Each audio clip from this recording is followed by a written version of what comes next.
Good evening, RPG Limit Break, and of course, good evening to all the Final Fantasy IV Free Enterprise fans out there. We are here with the final table for the World Series of Free Enterprise. It's 2v2 night. I am Demerine, and I will be commentating tonight with my friend and, fellow speedrunner, Sylverfyre. Sylverfyre, how? Hello, I'm doing all right. Tonight we have, what was the very final week and kind of one of the most interesting in concept of seed types that we have, which is the 2v2, where on your left we'll have Team Ninja Shirt with penguin8r and Fleury, and on your right we have Team Ivan Rename Sucks with Blechy and Midboss. And as well as on the other channels, there's 4 other teams, and it's the time to see who the best team is, which is a little different from who just the best racer is. Yeah, this is definitely the most interesting set of flags. I mean, Free Enterprise is a great solo game, but we let 2 people have at it at the same time. They are going to go to different places because they can cross-communicate, where the gear is, where the key items are, where the problem spots are. And so the ability for these runners to communicate with each other, which they'll all be doing probably through Discord, comes into play and is incredibly important throughout. Indeed, and one interesting thing about this is that we'll likely see a lot of different routing choices going on, given that the teams kind of make their routing choices as a team and not just by themselves. So it's like you might see some teams prioritizing things in an interesting way just because it's like, no, even though that place is easy and is the next easiest place, you do this other one, I'll do that one because I'm almost done here, or something like that. And we'll see. It looks like we have a Sid and Dark Knight Cecil start and a Power Shirt. Well, Power Shirt can boost up the strength of Sid to get us started at least, and Sid starts with a good hit point total, so this is not the worst possible start. Cecil's going to be dead weight for a while, which is not terribly exciting, but, we're going to see Sid hammer his way through things, and I guess these runners are going to prioritize finding either a good bow or a good axe at this point to get...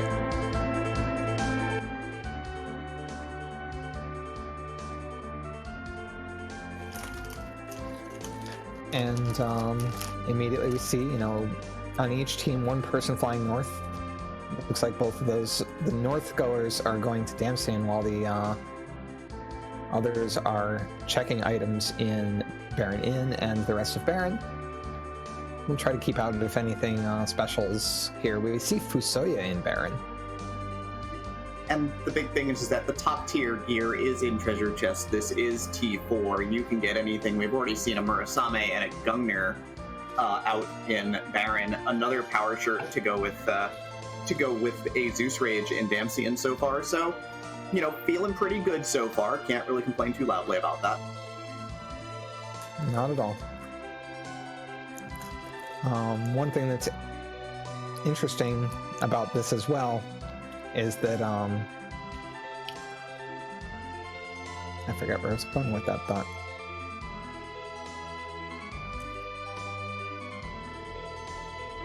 I mean, the big thing here is that, there was also an Excalibur in Baron, so Mount Ordeals is going to probably be on the table for everybody, which is a pretty rare situation. You can see Fleury pausing for a moment, seeing Yang, probably tossing that information over to penguin8r, as our teams have continued splitting up the world a little bit and are, continuing hitting 2 different locations each.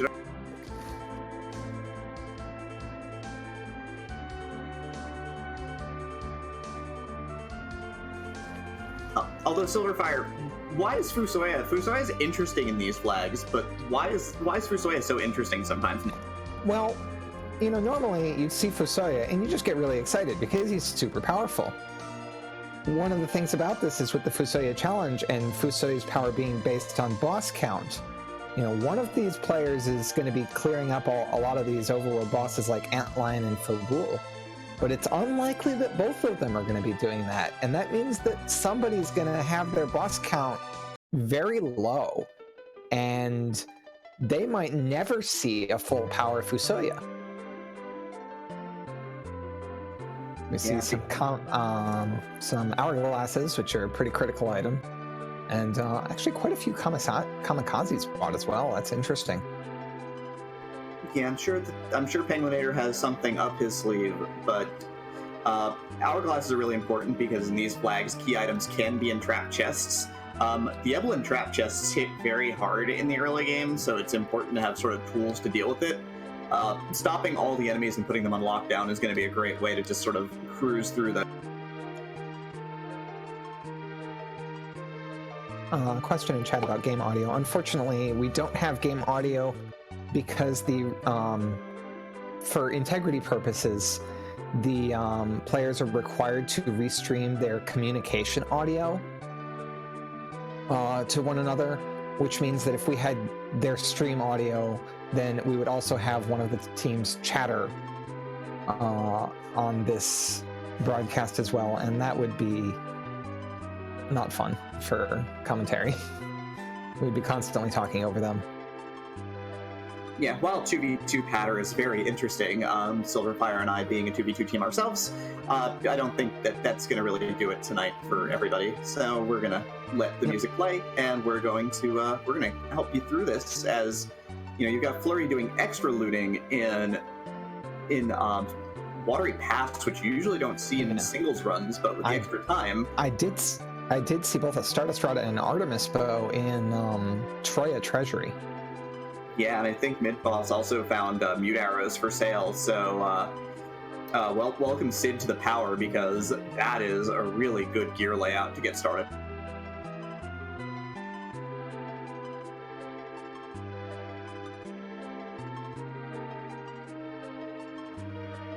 Artemis bow is the best bow in the game and also helps to mitigate Sid's innate not so fast. So it'll help really get through these early fights. And Midboss is probably going to head straight to kill, either treasure chests in Eblin Cave or in Eblin Castle, which just flies right by, or is going to rush ordeals. This is a very interesting flag. That is interesting. I guess that will kind of mitigate some of the problems with Fusoya. They know Fusoya is available, and this gets a couple bosses under your sleeve, so that when you go pick up Fusoya, he can actually do something.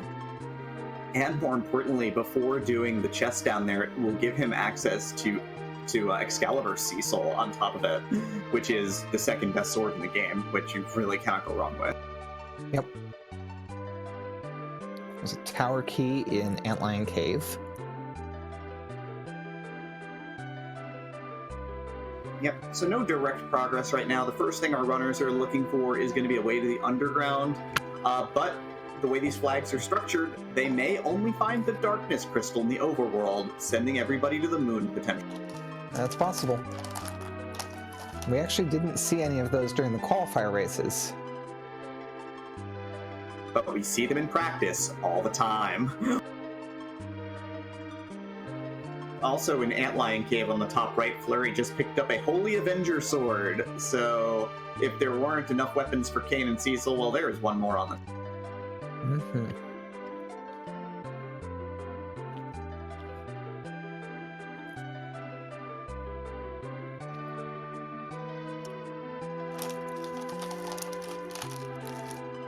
Midboss finds the first boss on the mountain is the Four Elements, which isn't so bad. Sid's got enough health and magic defense to survive a glare there, so gets through. Cecil's dead, but feeling all right. penguin8r, I think, got some information from Fleury on something that he needs from in here in the Watery Pass, so he is dipping in real. Yeah, I'm curious to see what that was.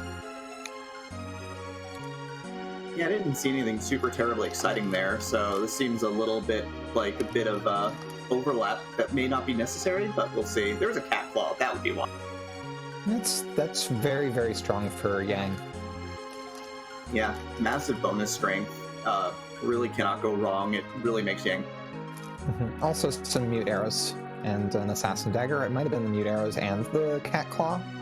Because if they have that Artemis bow, then they need something to shoot. Yeah, and they haven't checked any weapon shops because they haven't checked the weapon shop inventory that has the meat arrows in it. Second boss on the mountain is Ogopogo, who does Big Wave that does initially 50% of your life, then 25% afterwards. So, you know, Sid's just going to have to shoot as fast as possible because one more Big Wave will kill him. I think that he's got this. Comes up a little bit shy. That's not a great feeling. So this is going to be a wipe for mid-boss on Ogopogo. Doesn't have Cure 2s, I don't believe, so no way to heal right.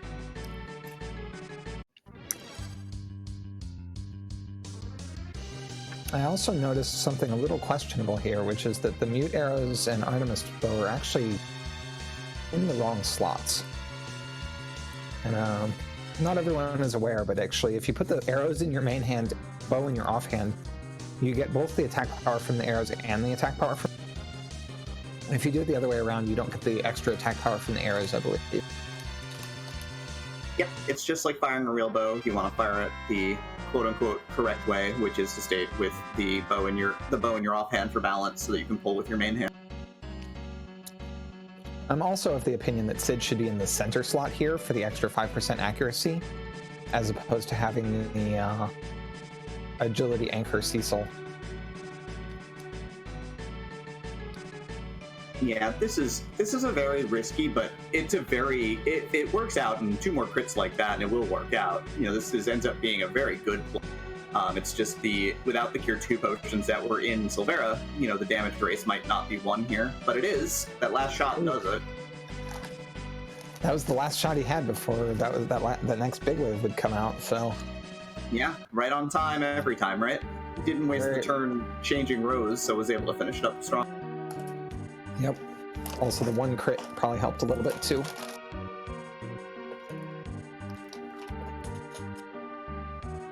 All right, penguin8r is our first runner dipping here into Evelyn Castle. Again, probably with those mute arrows on hand to kill Ogre.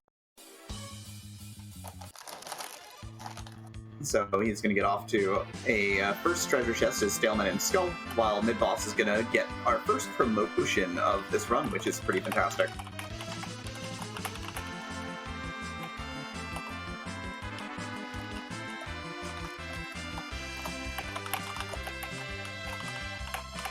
That is a darkness crystal.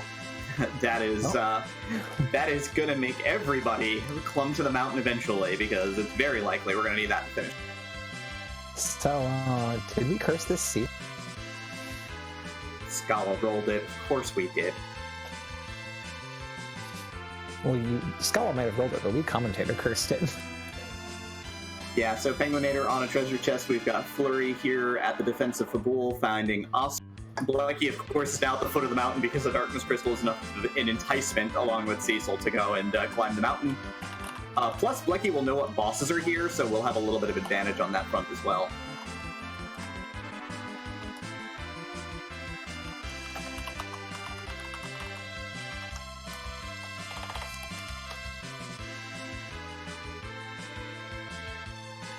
You know, of course, one of the other issues of the Darkness Crystal right now is the that moon, like, they're a little under-leveled, you might say.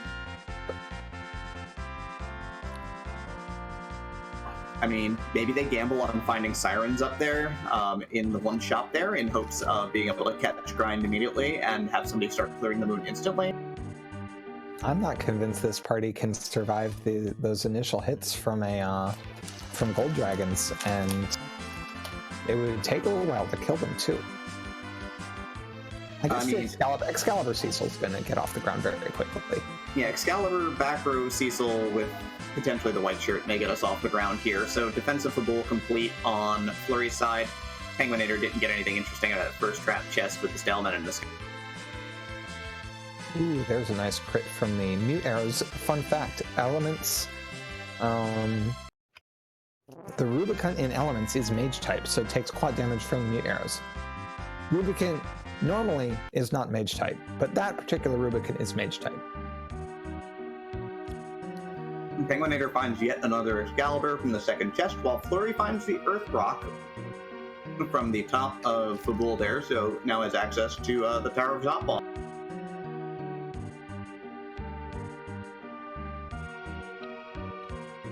And then we watch Blechy hold A to win.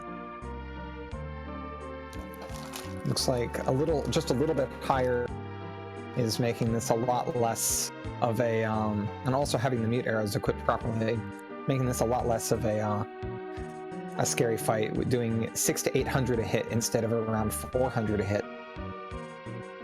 And we did get the rat tail as well from, thank you to our tracker in Eblan Castle. It was, according to chat, it was the first trap chest.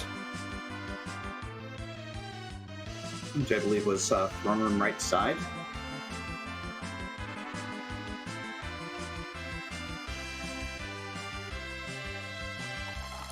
Alright, so Blechy has deposited Ogopogo in the deep ravine there.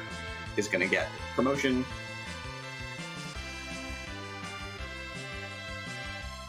Lizzie is mentioning sirens. Those sirens are up on Midboss's screen with life potions in Fabul, so sirens for everybody as well, so don't even need to go to the moon for those. I think that may send Midboss straight up at this point, potentially as an option. He could also clear this out first, maybe do Baron, get, Fusoya. Options abound here. The seed is starting to rip wide open for everybody. Mm-hmm. But no one on their team has done Eblan Castle yet. Nope, which there will be a rat tail and a crystal sword waiting for them, apparently, so... Ooh.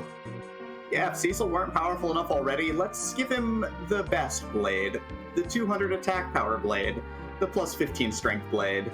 It does everything. And when we get to Zeromus, it will, well, it'll hurt a little bit.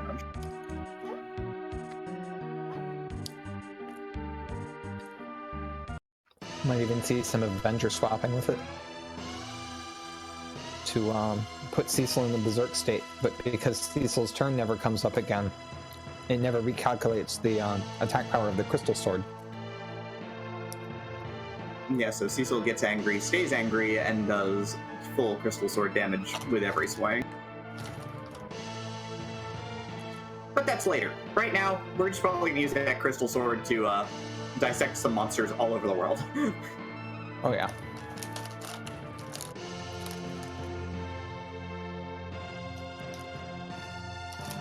And I don't think it'll be very long before Penguin8r and Fleury end up on Mountain Ordeals to, as I speak it, there goes Penguin8r to, get that Crystal Sword equipable, because, one of our MOs during this was don't pass up that kind of power, and they're not going to. Yeah, the first boss was Wyvern as well here, which you can probably just punch pretty safely, honestly, but it's going to throw up a Star Veil anyhow. Or not, actually does not get it off in time there with the fast Sid in the middle, so ends up getting trampled by Wyvern here. A bit unfortunate, but I'm sure that he's going to look at his agility and bounce back and get it fixed.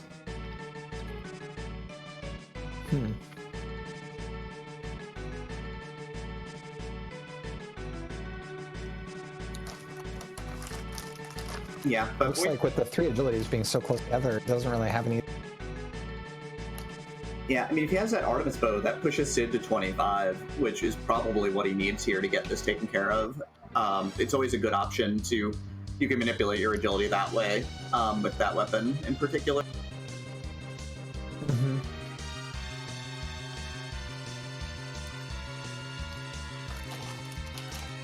So yeah, our runners are trading a little bit of ground that we've seen at this point in time. We've got Fleury here trying to dip Baron in for the second time. We've got Blechy there too, so they're taking our first cracks at this. But we've got Penguin8r on the mountain, unsurprisingly. Midboss is looking at Mysidia and has stopped looking at Mysidia.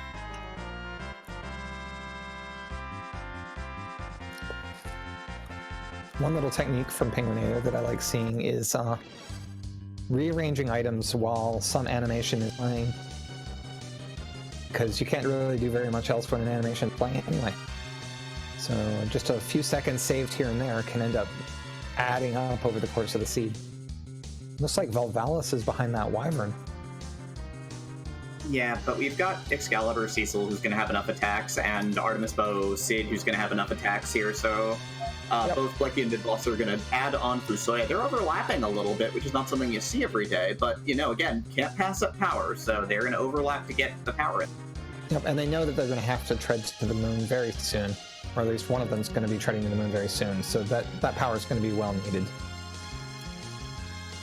Yeah, Flurry touches down at Terraria, but does not climb, does not use that Earth Crystal yet. Was probably getting geared up for this. Yeah, he actually hadn't picked up the Artemis Bow yet. Ah, that would be wise. So getting that info from penguin8r to go get the Artie Bow.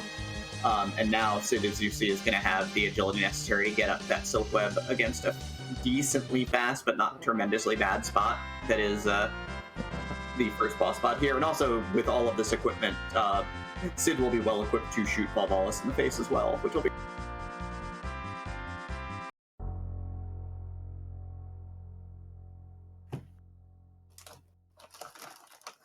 Looked like it was a Leviathan summon to go with their Fusoya, so nothing adding on, but now it looks like Blechy and Midboss are making the biggest split of them. Ooh, still not getting past the Wyvern though. Even with that extra agility.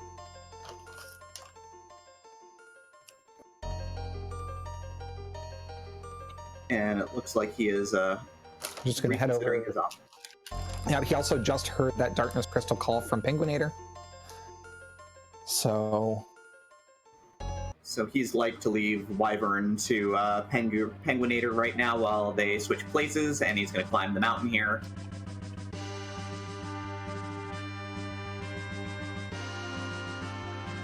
penguin8r taking that Crystal Sword and putting it on Cecil. Level 1, doing 1,000 damage already. 12 damage short of just one-shotting it with a level 1 Cecil.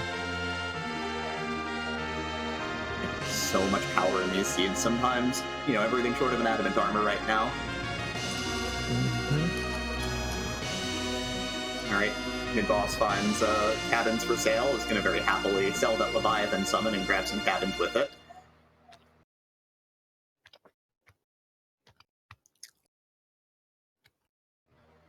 He's got his whale summoned. Is he going up? Looks like it. I mean, even if just for the character here, you have to go up at some point. And I think with the Sirens, the crystal... Does he have the Crystal Sword? No, he just has an Excalibur. Just, but, you know, has Sirens, has Hourglasses, has Artemis Bow Sid to go with Excalibur Cecil here. The moon's the play, it looks like, and first things first, let's check that.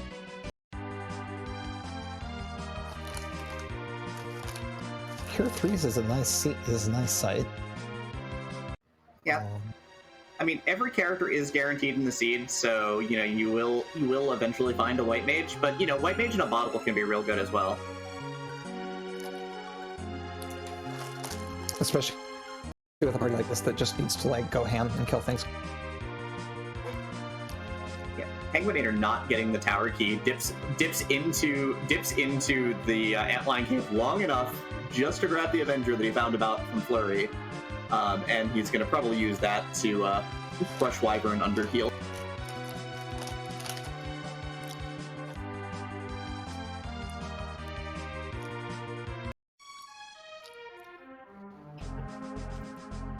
Well, let's hope that Murasame and Ninja Sword that they've found had not gotten sold, because here comes some more bruisers. We've got Edge up on... He was actually looking at the...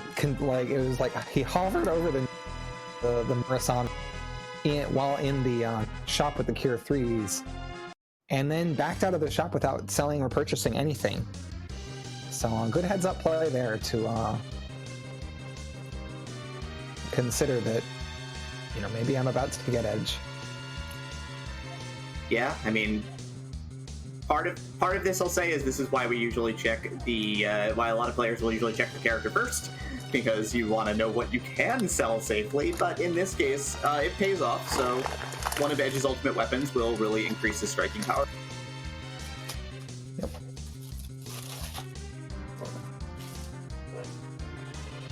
Looks like he's gonna just dash, pass up all the chests, go straight down to the ribbon spot. Maybe killing some gold dragons on the way. Yeah, likely to throw some sirens on the wyvern split floor to get double gold dragons here, and then go right to the ribbon spot. Blechy found the rat tail and is continuing to, dredge through Evelyn Castle here. Not going to get anything else in terms of key items, but Crystal Sword will be a really nice find. Also, 1,200 hit points Fusoya has weak, which is just a gigantic enticement. If 1,100 hit points Fusoya has weak, then this is going to be a fantastic grind for a Midboss.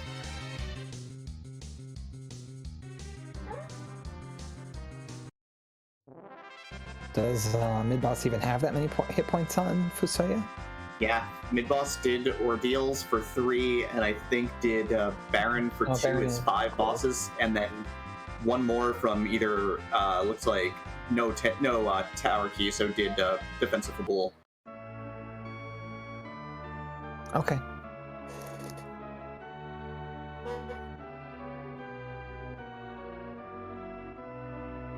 And yeah, here we go. We've got hourglasses. We've got to get some party members back to life, but we're gonna see Midboss, rack up the full 90,000 experience for doing this. There is weak at 1,100.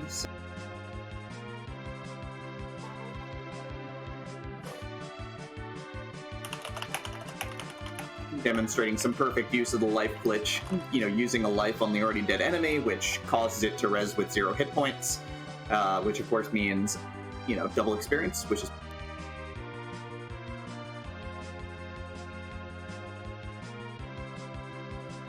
It is worth noting that Midboss chose to leave Yang behind here. Honestly, two really powerful melee characters, and then Sid is okay. It's not terrible that he left Yang behind. It might have been a little nice, but Yang's not really going to be the powerhouse here. It's mostly going to be the Sid party with a little edge backup.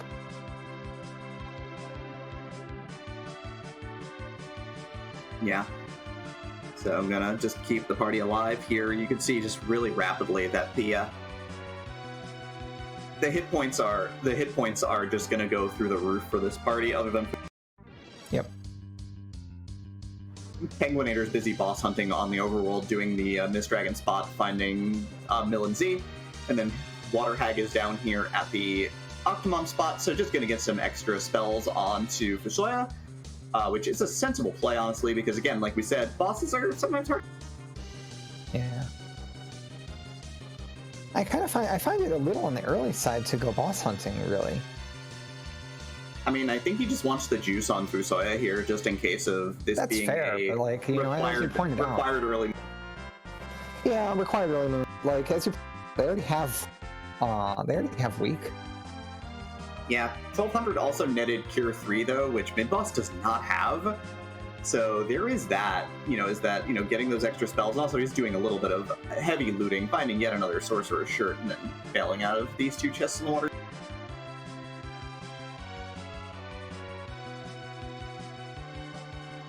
So it looks like Blechy's going to go to the moon to at least snag up Edge, and, we'll see what his play is.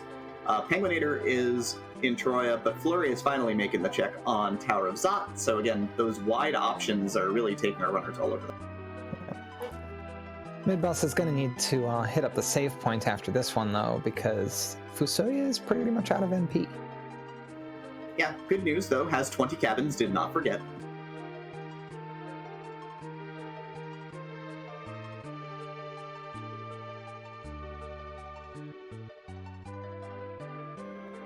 Taking a look at what's in this Troya treasury now that somebody's finally checking it. I don't think we saw it earlier.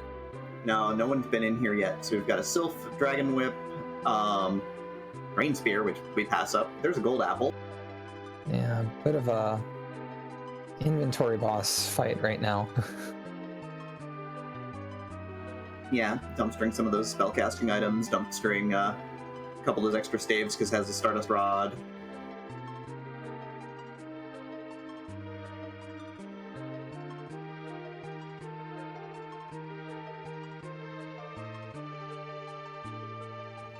defense sword's a ton of money. An elixir, diamond armor is probably not worth it at this point unless Cecil has nothing, but we've got a couple power shirts. Do we have more than one power shirt? We have two. There was one, I think there was one out there as well in Dempsey. Got it. All right. Meanwhile, so the boss ribbon tests is guarded by regular Mylon, which is a really easy boss fight. Yeah, you can put the zombies on lock with the hourglass here to get started. I mean, Mylon is going to hit decently, but not badly hard with those lightning one strikes. So I'm not even sure 100 is even considered decent, and that's only on the characters that don't have magic defense. Meanwhile, those ghasts are affected by the hourglass. They're just stopped and sitting there. Edge is working on them with that flame spell. Yeah, it's going to be a bit of a long fight, but hey, 2 key items, super important. As always, we will see if the bottom first meta pays off or if it does not.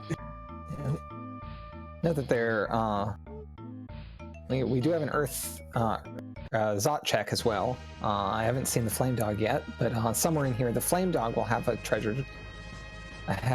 potential key item, and then we also have 2 characters and 2 boss fights. Get some more power on Fu. Meanwhile, penguin8r's going into the Giant of Babel to get that last arm trapped chest. There is also the opportunity they may do a little bit of spot grinding here with the Fusoya with weak. Could pop some D machines for us, but we'll see. I would love to see that. I mean, it is you need levels at some point. This is easily a party that you can just commit to for endgame, like Crystal Sword Cecil plus pretty much anything else. Yeah, Yang scales amazingly on levels and has a cat claw. Even Artemis Bow Sid is no slouch, honestly. Like, we talked about, Sid is not as good a character as the rest of the bruisers. You know, that's why Sid was in reject percent. But man, he can still dish it out a little bit here, so... Yeah, and the Artemis Bow fixing his one big problem, which is his really low agility. Like, he'll dish out some reasonable damage. Just yet another Excalibur. When they find Edge, that'll be beautiful throwing ammunition, as we like to say. Yeah, fling them at bosses to make them die faster. That's super important.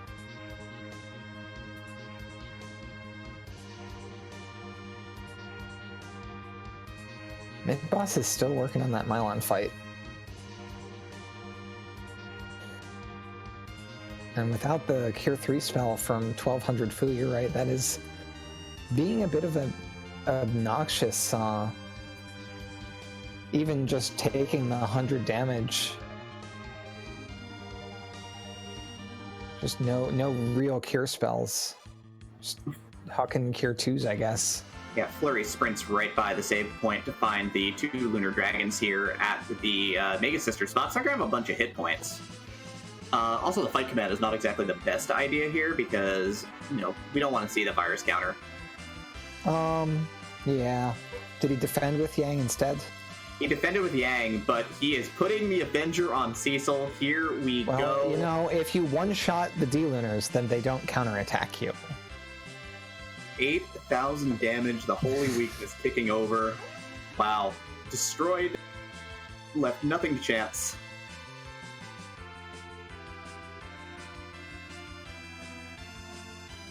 Midboss ends up wiping out to the Mylon fight there. Just did not have the resources to keep the party healed up, which was really tough, so is going to reconsider, and looks like the reconsideration includes adding on some levels.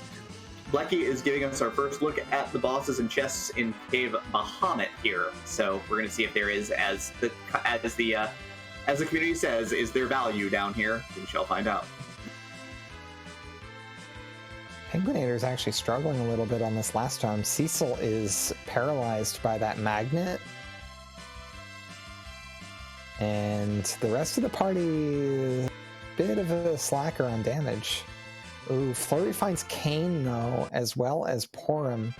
So a dedicated white mage and somebody to wear that Avenger sword when instead of just having it as a potential swap for Cecil. The best white mage. Question in chat, why does Midboss have Zoe back? So this game has a couple bugs. One of them that's not trivial to fix is the fact that once a character has ever equipped a long-range weapon, such as a bow, so equipping a long-range weapon will set an internal bit in memory to that character is doing long-range damage, does full damage from the back row. There's no code routine in the game to turn that back off. So Cecil at some point ever has equipped a bow, and at this point all weapons for Cecil are long-range weapons. And so Cecil is doing full damage from the back row, gets the absolutely monstrous tankiness from his combined heavy armor and back row state, and can even if he jumps in front of a character who's going to be doing back row damage to him. So it's actually a pretty common tactic if you have Cecil and any kind of long range weapon for him. Yep, and Fu's in front because he has good enough armor to take a physical hit here, but we want the extra accuracy on that weak spell to make sure that we never miss with it, so that we can take down these dragons really quickly, because it's kind of what we're doing right now. Also gives him pretty good agility. As a quick update on key items, we're going to find out what Fleury found. Is he found Dark Knight Cecil as the second boss at the top of the tower, and penguin8r got the pass out of the giant, of course, hiked out of the giant with the pass in tow. We may see Fleury get it, we may not. It's kind of on the line in terms of timing. I think when you and I tried that out, we decided it was a little bit faster to go and get it if you could kill last arm efficiently. So we'll probably see Fleury pick it up later on. Yeah, I think we determined it's probably about a 45 second to minute time save, which, hey, in a close race, 45 seconds is the world, basically. Yeah. penguin8r picking up that edge, and I wouldn't be surprised if we see a beeline towards that very soon. Yeah, once again, did not get underworld access from the Tower of Zot. The Earth Crystal leads to the Spoon, so that's great. If we find Edward, we can throw it with edge for mammoth amounts of damage, but it does us no direct good. So it looks like we are going to find our underworld access on the moon at this point. Fleury also grabbing that Murasame now that he knows where it's going, and punches a dragon. Dragon dies. He doesn't want to get mega nuked anymore. He's already gotten enough mega nukes. Rest in peace, Wyvern. You lived too well. And then behind it is Volvalis. Is actually the first time I'm seeing. I actually know that this can't lead to the underworld, I believe. Yeah, that is correct. The safety checks are still in place in regards to what bosses can block up underworld access. But I think they know because penguin8r has Fusoya anyhow. Oh, right. penguin8r picked up Fusoya earlier. They didn't come to the moon without that. So Blechy ground out to about level 40 on the party and found a fairly nasty boss down here at the Bahamut spot. It's Evil Wall. Bahamut spot. Bahamut normally never attacks you, only counts down from 5 and does Mega Nuke. So for some reason the boss set only do spell effects. Those spots tend to have really good physical attack power backing it up. Mm-hmm. But you're going to see Cecil throw on a Moon Veil here. What's a Moon Veil, Demerine? Well, it adds wall, which is not terribly exciting right now, and in fact does us no good at the moment. But it has the secondary effect of making you completely immune to physical attacks. So if Evil Wall attacks Cecil, it will do nothing. If a character is in near-death status, Cecil will jump in front and intercept the attack. However, since he has the Moon Veil, the intercepted attack will do 0 damage.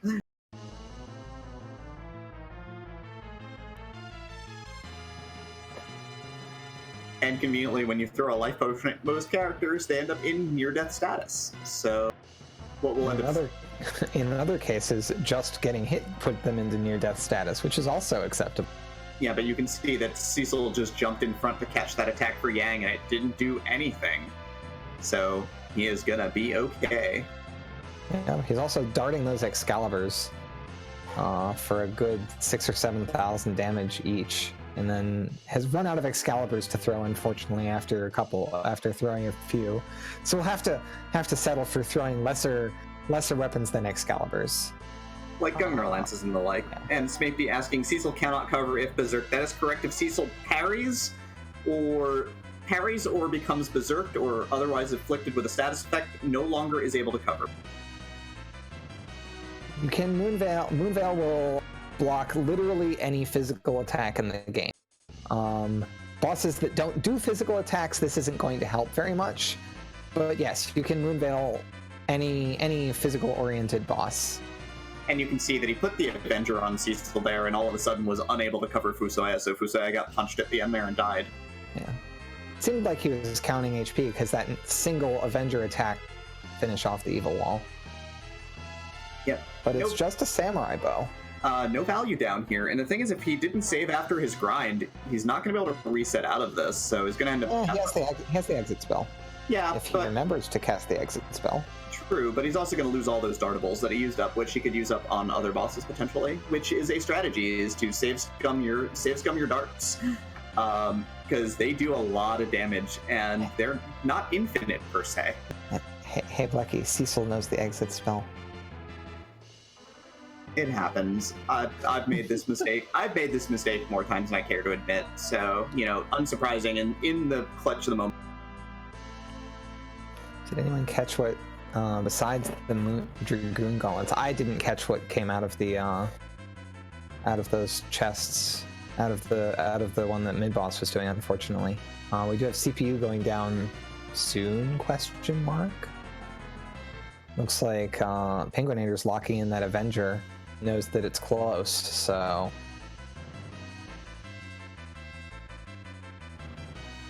Yeah, so... he's feeling pretty alright here about... Or did he put a Moonveil on the attacker? I'm confused, because Cecil just missed the attacker. That might mean he put a Moonveil on the attacker, because that would be the only way that you would be assured of missing there. That's interesting. Oh no, he's casting Blink on the attacker, okay. That also makes sense. Frostwatch asking, you thought Fusoya had all the spells? Well, one of the flags we have in the randomizer is the F flag for Fusoya Challenge. Instead of starting with full ultimate power, 1900 HP, all the spells, the good stuff, starts out at 500 hit points and with a smattering of low-level spells, and eventually every boss that you kill will net you another 3 spells and another 100 hit points until Fusoya unlocks, eventually, ultimate power.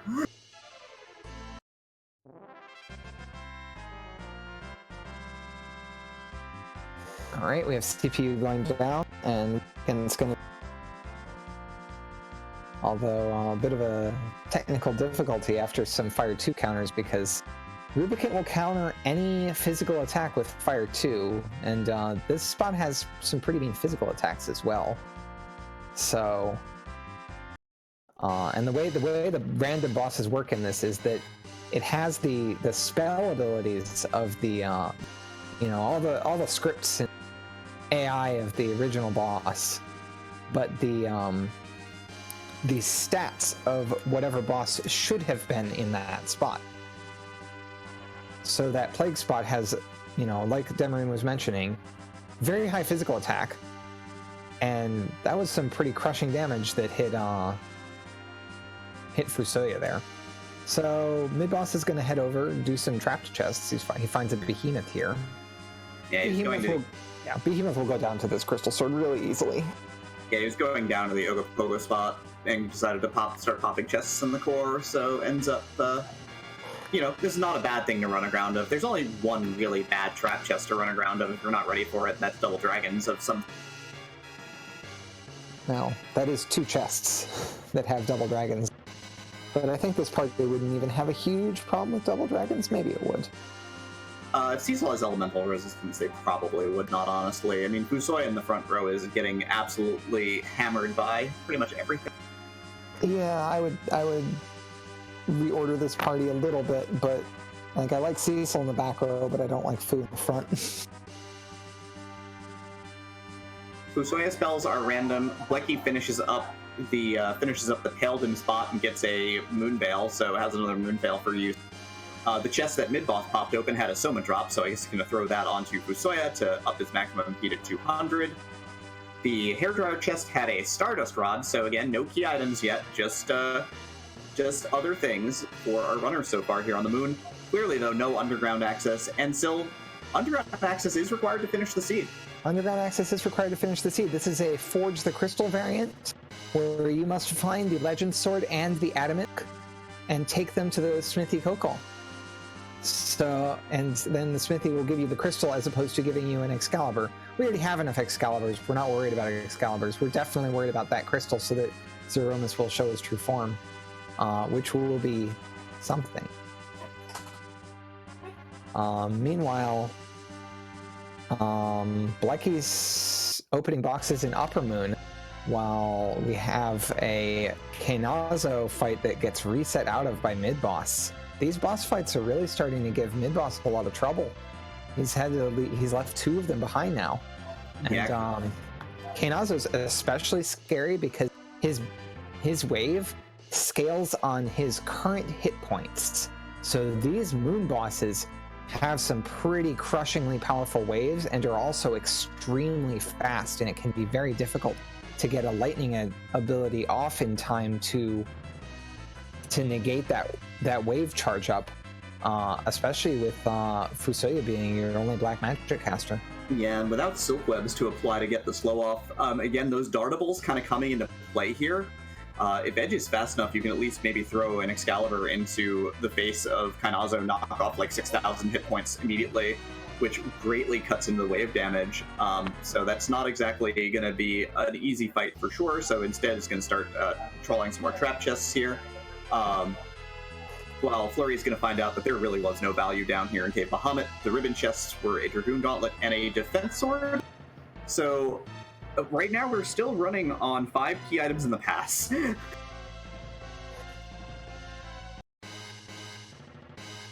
Whew. There's still no value on the moon at all, I don't think. We haven't seen a single key item up here. No, and it's likely that our underground access is either in a trapped chest at this point, or behind either that really nasty Kainazo or that really nasty Rubicant. This is gonna be wild. Also, we saw that it was CPU was at the Wyvern spot, I believe. CPU was that the Wyvern spot, or was that the Paladin spot? Oh, Blechy was fighting it too, so yeah, that was the Paladin spot. Netto's the Moon Veil. Yeah, so that was nothing. So we haven't seen the Wyvern spot yet. And it looks like Midboss might be heading in that direction next, because that is at least one of the easier boss fights on the moon. Even though Wyvern himself is very scary in the base game, he's mostly just scary because of that opening Mega Nuke. The rest of his stats are actually pretty low, and like he's kind of tuned around his magic power being so low that the Mega Nuke can be survived if you're high enough level, which means that other bosses in that spot aren't really gonna be as scary. Yeah, also it's the slowest of the lunar spots. Speaking of the double dragons here, Blechy has run aground of the red and the blue, so it's going to be imaging Edge to keep him alive. There wasn't adamant armor in the trap chest, though, or in the chest on the way to Pale Dim, it looks like, so that would be why Sid might be taking 1 damage there on Blechy's side, but that is a good find for Flurry. That's an odd choice for who to put the adamant armor on. I mean, there's an argument to be said for getting that extra I think that might just be Dragoon armor giving him resistance to the dragon type. That's right as well. That is also true. Forgot about that.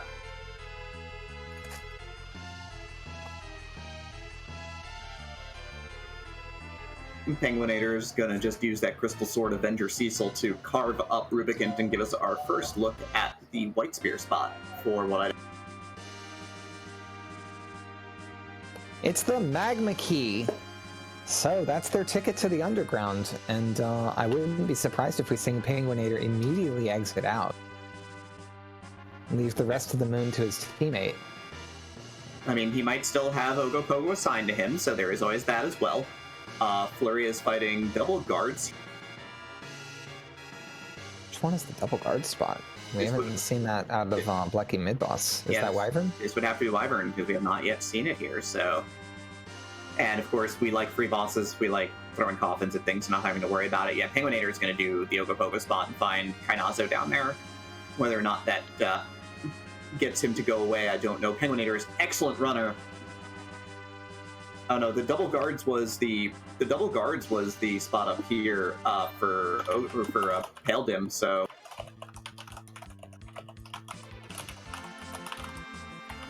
yeah, Orbs was Wyvern spot.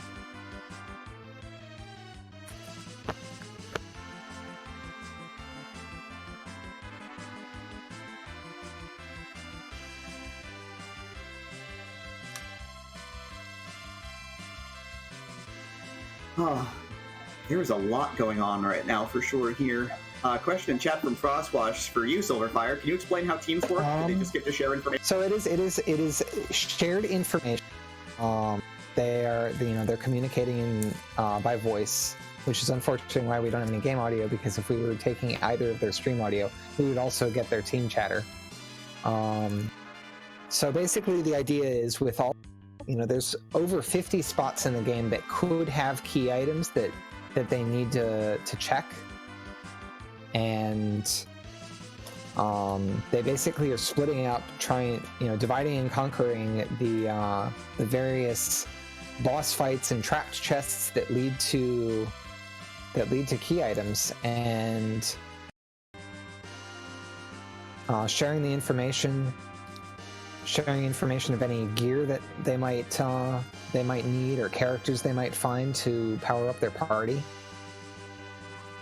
And the race will be decided on the team's combined time for finishing. So the team that has both players finished in the least amount of time total is the winner. Yeah. By the way, orbs of CPU were at the Wyvern spot, and it led to the package for our run. Oh, okay, that was the CPU. So yeah. Guards was the Pale Dim spot then. Yeah, and Goddess of Moonveil. So, but penguin8r here is dealing with is going to be dealing with Kainazo here.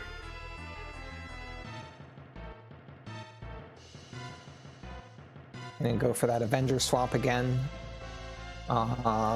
Swapping that Crystal Sword over to the Avenger immediately. It looks like he's going to try and cancel the wave with a lit one. It's unclear whether it's going to go off in time. Yeah, lit one has a very low delay, but it's not completely without delay. So he may actually break the water and still catch the wave here. We'll see. Oh, looks like he broke it in time. Good menuing on penguin8r's part to do that. Yeah, penguin8r is an old school runner of this game. You'll see him running basically all categories of this game. And he's darn good at it too, so obviously his menuing is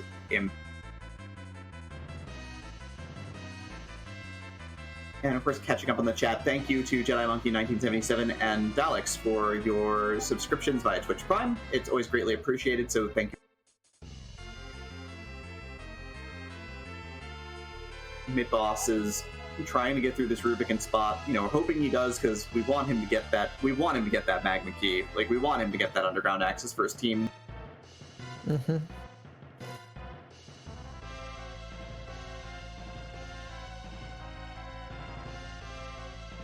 I feel like there's a bit of game knowledge hurting him, because attacking with Sid here is a little bit counterproductive, because it's triggering more Fire 2 counters and is probably overall making the fight take longer and be more dangerous.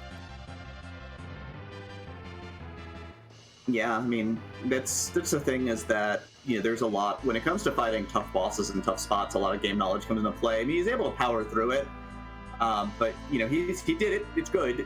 Just again, there's some minor points of efficiency that sometimes come into play.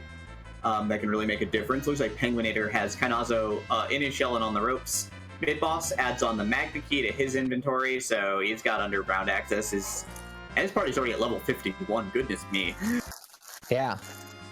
And he does actually immediately, leaving behind some of those other boss spots, particularly leaving behind half of Go Mode at Ogo Pogo spot. Oh my. Well, his teammate's still down here, and by the time Blechy gets down to there will also be in the 50s and not really have a problem with that Ogo Pogo spot. But, there's the adamant rock. That's half of the to forge the crystal. Yeah, the Moon Full Clear has all of 2 things for us today. That's right. We've got the adamant, we've got the Magma Key, we've got a whole ton of experience points.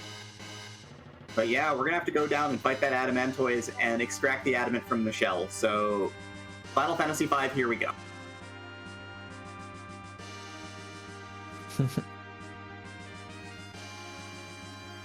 Although the Adamantoise in this one is a little more Final Fantasy 13 powered with its pretty crushing melee attacks and monstrously damaging AoE. Penguin8r just picked up that adamant armor next to Paledim's spot before leaving.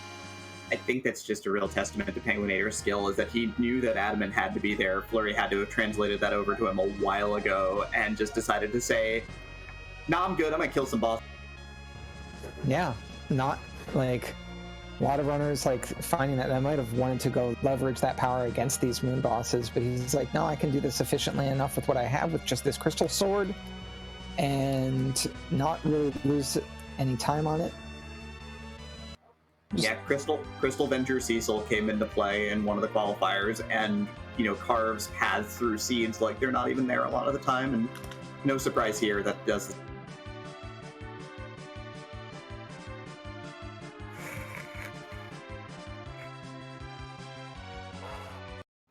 Alright, so we're going to see Penguin8r grab the tower key before going underground, which means that it might be a tower self-split here, or Fleury's going to just finish the Moon Full Clear here. We know it's not going to net him terribly much other than the experience he'll need to finish the seed, but that's still very valuable.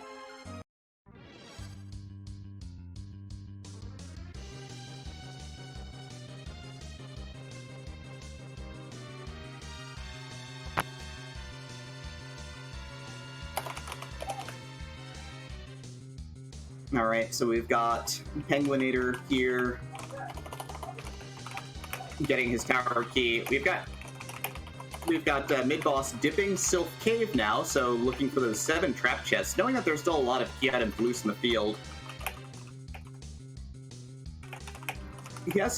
He has found the first trap chest here on North Loop. So going to try and put the lock on these ghosts before they start casting Fire 2.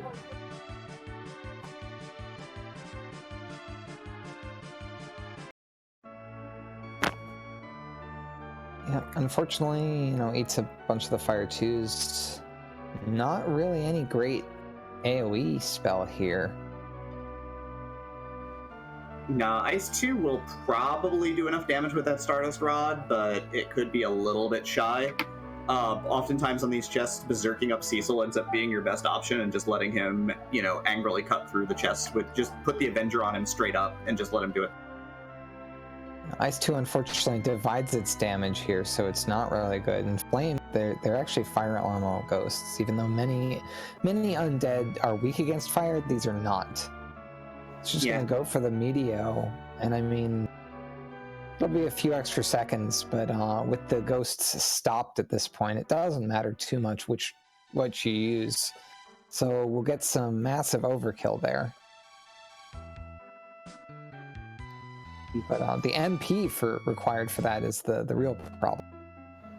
Yeah, I think he's got one. He does not have any of the Soma drops. I think there were 2 in the seed, so would need to top up a little bit before he can. In terms of things which are not very fortunate for Team IRS here, though, as you can see, Blechy is on Earth as well right now.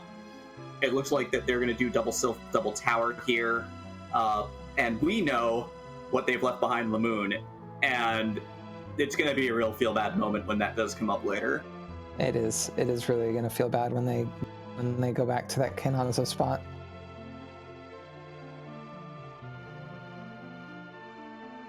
Flurry is just casually carving away at some dragons, doing what this is actually what Blechy was up to as well before even getting to that Kenhanzo spot. Yeah, and you can see, though, that penguin8r's boss prowess and general skill has led him to put the adamant, it looks like, on Fusoya here for doing this clear, which ends up letting Fusoya get those quakes off immediately. So no fire 2s, no wasted time. I mean, wasted time in that he got a silver knife, but, you know, ghost, not a problem. Now he's fighting the inventory boss. Sometimes you have to do that, you know. Show it. Were you really about to say show the inventory boss who's boss Sylverfyre? I was about to say that. Penguin8r, though, cannot pass up a second adamant armor here on North Loop of Sylph Cave, which is a great find.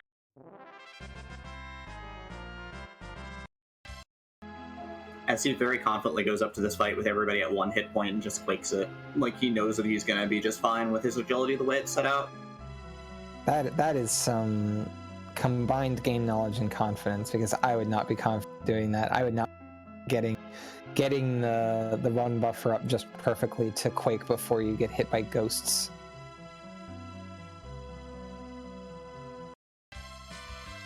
Interestingly, actually didn't get the run buffer up sufficiently quick for these toads, but with the adamant armor on Fusoya can't be turned into a toad, so at most there will be some inconvenient frogness.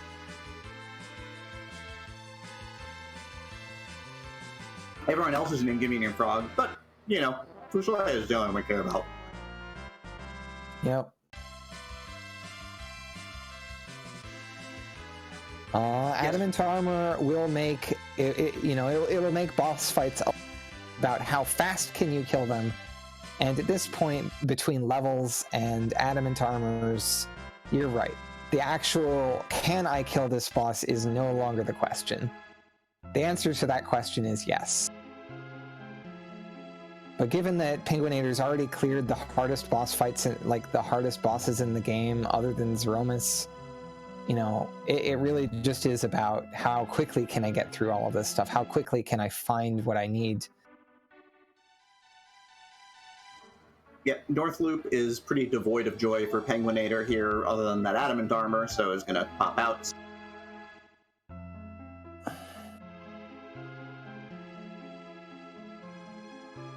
Interesting also, because Midboss left behind all of those extra boss fights, he's just missing Quake is really hurting here, because the MP requirements of Media is just so much higher.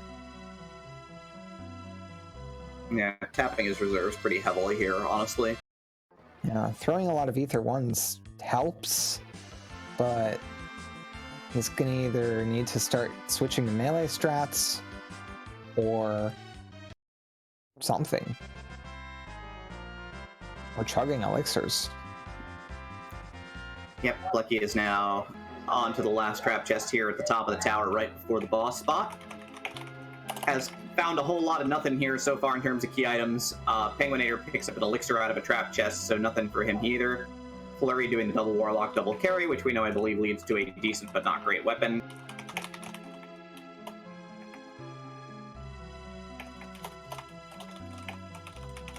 And Blechy has found a blue cloaked figure at the top of the tower, and since we know that Water Hag was at the Octomom spot, we're gonna let Blechy do his thing for the next 4 or 5 minutes. Yep. All day.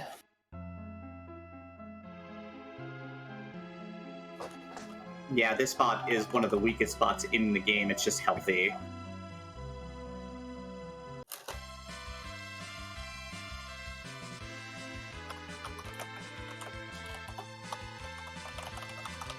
Alright, so we got Midboss on the Dark Tree Marble box, which penguin8r's just rolled up to as well. Which does have a key item in it, though. It is our first key item and only key item out of the Sylph Cave. The pan was mere feet from Yang on the floor right before the Sylph Cave. That is interesting. Yang probably went and tried to hide it from you because he knew what you would do. Well, very shortly, we will have Yang hit himself with the pan. So yeah, so we will get Yang on Yang violence in just a moment on penguin8r's screen. This map day is a good point if you're only going to get one item in Sylph Cave.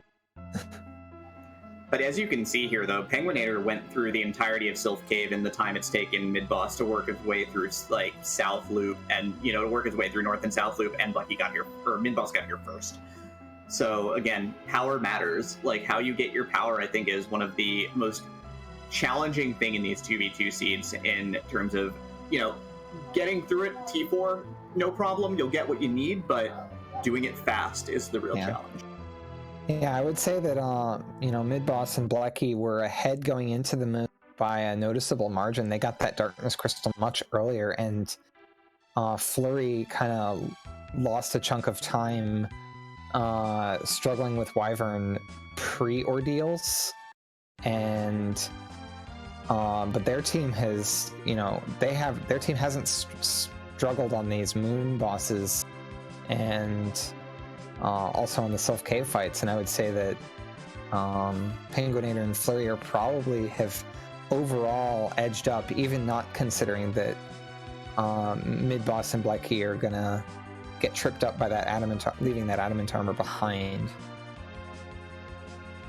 Yeah, it's a tough game though. Like, I think the big thing here is that, you know, they made it this far. They're great runners. Like, Blechy and Midboss, while they're not necessarily anything but new to the free enterprise scene, they are just excellent speedrunners in general and excellent at games. So we don't want to sell them short by any stretch of the imagination. It's just, you know, this is they're newer, and this is a tough game sometimes. By the way, sorry, go ahead. Has doubles up with the Luca key and the hook. Ooh. Anyway, I was about to say that you know, it's not like neither team has run into any snags here either. Like, I was just mentioning that, like, you know, one team hit a snag in one place, the other team hit a snag in another place, and, you know, the only thing that's gotten them out of that is, like, good execution.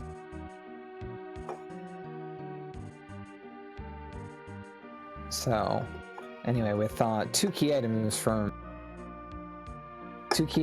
Sheila, both of them lead to some key item spots. Blechy has that rat tail, but Midboss does not, but should know where it is, and may go choose to get it to save Blechy the trip in Sylph Cave if it's not necessary. Yep. I did not catch the top of tower item for Blechy. It might have been a blank, I don't know. penguin8r, though, rat tail, more fetch quests, everybody. This time, the Baron key. And the twin harp from the tower key. As all our items start coming to fruition here. Well, they weren't on the moon, so they've got to be down here, right?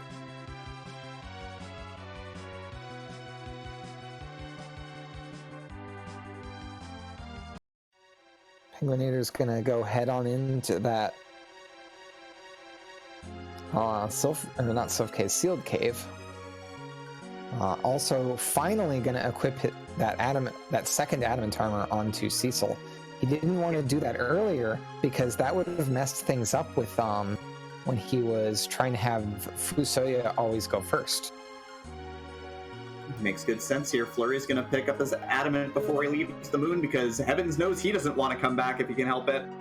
While Midboss is, like you said, went into Emblem, good communication. Rat Tail is go, and is going to go and get that Baron key from the adamant grotto. Fleury has got some serious power. He managed to just do 25,000 damage and shove Kainazo into his shell before Wave actually ended up damage. Yeah, I saw some 300s pop up on my screen from that wave. Fleury is just like, yeah, I don't actually care about this. I'm just going to crush you. Yep. Enjoy Quake, enjoy your Adamant, enjoy your trip off the moon forever. Very nicely done by Blechy is here in the warrior chest in Land of Summon Monsters here.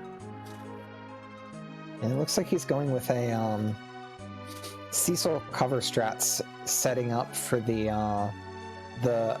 Leviathan and Ashtura boss spots, which have very physical attacks and generally pretty low magic if they do have magic. So if you see a physical boss in those locations, having Cecil cover the whole party when the rest of the party is like all set up with 1 HP from all these damage tiles, it's pretty great. And Blechy gets his hands on yet another Excalibur, because there weren't enough in the seed, so we'll get one. And the Land of Summon Monster chest gives us Edge's ultimate weapon. It gives us a Mozzamune. Sealed Cave is the Odin summon, which I don't think penguin8r is going to hang on to, but he's got to make the check for Mist Dragon. He is not about to reset out until he knows what boss he's got here, so good on him. It's just Odin, so there goes that reset. He's gonna load the previous save that was outside. Yeah, Odin guarding the Odin summon. That seems insufficiently shuffled. Also a little bit of a paradox. Yeah, really.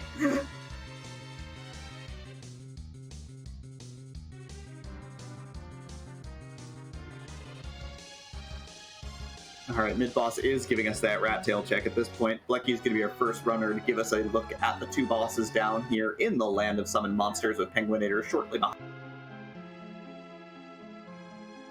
Fleury hadn't gotten the Magma Key yet, so now Fleury can leave the moon with the Magma Key in tow. The bosses down here are the very much fairly easy and fairly safe Dr. Lagai fight, and on the flip side of the coin is Golbez. Golbez is pretty nasty, but at least this isn't one of those spots where you see 8,000 damage viruses. Yeah, but the Asura spot is, like, I think the second fastest boss spot in the game, outside of not counting Zeromus. So, you know, you might not see 8,000 damage viruses, but you're going to see a lot of viruses. Yeah, but you won't be dying to the very first one, so you can get up one of those star veils to reflect, put up a reflect, and then just let Golbez kill himself. How do EXP and levels work for new characters who joins the party? Everyone starts at the vanilla values. However, one of the option flags that's commonly played with has a catch-up EXP if you have a full party and somebody is 10 levels below the party average. They'll be getting about triple EXP from each battle to help them catch up.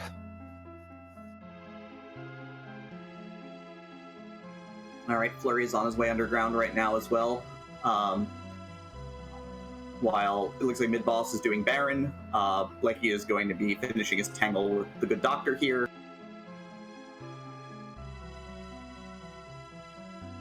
There's a lot of kamikaze strats, which I'm a little surprised about, actually. I suppose getting Yang and Sid out of the way is useful, because we're about to fight Golbez, and we don't want to lose... Well, I guess we can't lose Sid or Fusui if they have adamants. Yeah, so Cecil will be fine, and Fusui will be fine. May also have enough magic defense to just avoid the paralyze here as well. Alright, so we've got Fleury here in the tower right now, which, as we all know, will net us at the end. Will net us one twin harp.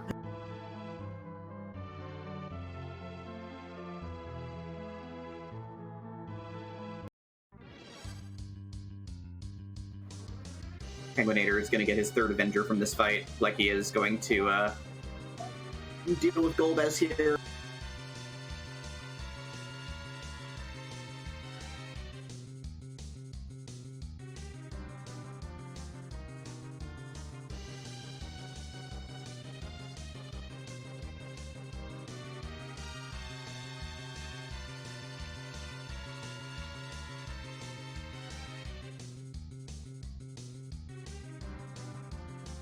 I mean, if I were Midboss, I wouldn't be really concerned about the final boss here because Cecil's rocking that adamant armor and crystal sword, and kind of the rest of the party barely matters at this point. Yeah, so Crystal Avenger Cecil just absolutely just guts Golbez live on stream. 2 hits for 9999. So the big 10,000 -1 action is good, but it's only a white spear, so nothing of note from the bosses down here. Worth noting that Blechy and Midboss have never checked Earth Crystal and Tower of Zot, so they don't even know about Kain being up. Yeah, Midboss adds on a pink tail from the Baron trash bin there, which is there replacing, because normally you get the airship in the vanilla game, but since we've already got it, we had to give you something. So, you know, enjoy your pink tail. So Midboss has access to another adamant armor if you want.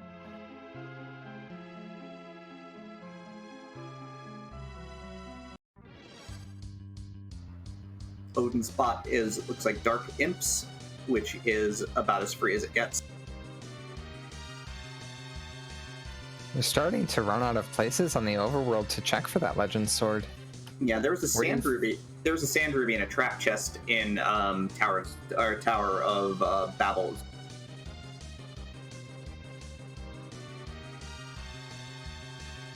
Ah.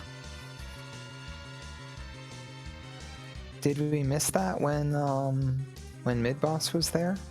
Yeah, we did. It happens. Okay. I mean, the dream is still alive, Smithy. We have not yet found the Mist Dragon. We don't know. And it wouldn't be the crystal, it would be the legend sword, but I think that's dream enough for everybody today. I mean, it's the only other half of the crystal left. Yeah, I would also accept Mist Dragon at Rubicon Spot as well, but well, we know it's not Rubicon Spot because it wasn't the one behind it wasn't the one next to Dr. Luge, but it could be the King Queen Eblan spot that is the right before that. That is completely blind. You'll never know what that is until you walk up to it. Yep. All right, Blechy has achieved Pan. As he just speeds his way through Sylph Cave here, just snagging up the Pan, and then continuing on.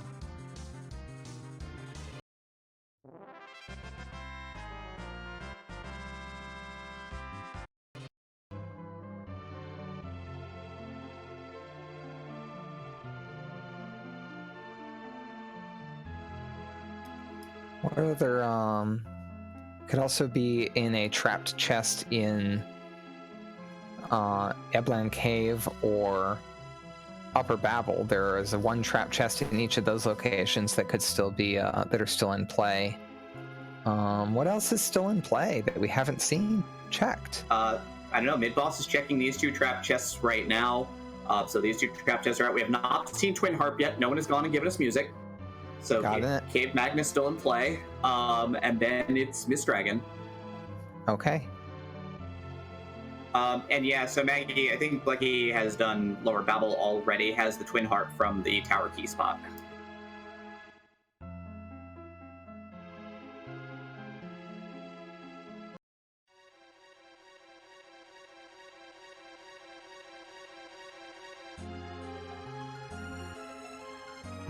This could be music required at this point because, you know, we're still kind of out there on this one.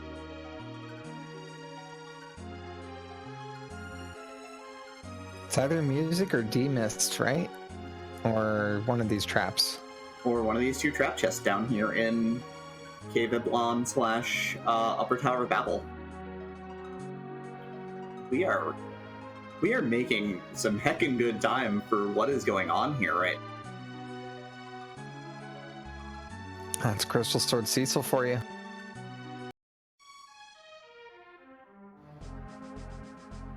We do have over on the race bot, we have just seen our first place finisher hit the line as well. Supremacy is over the line at 1:17 and 17 seconds. So, you know, GG to Supremacy. You know, half of his team is done. But that is an unreal time.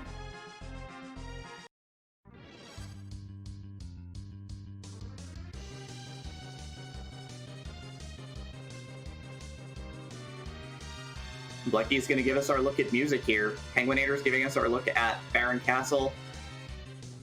Midboss is going to has found the first trap chest here in Upper Babel.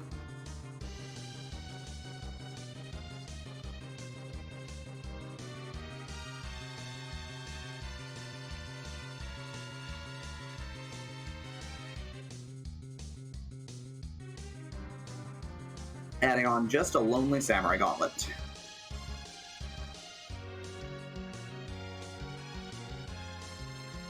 And we've got a little bit of tenseness waiting for what's at the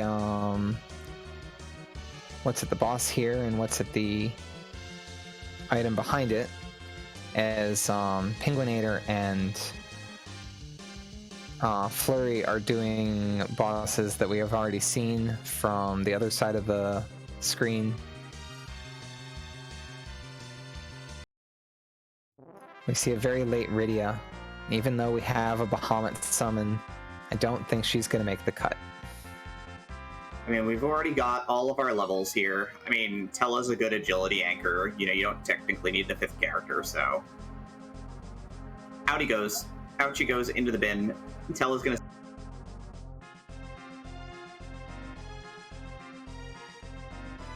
Fleury destroys Bahamut at the super cannon spot, and so we'll end up getting his twin heart there.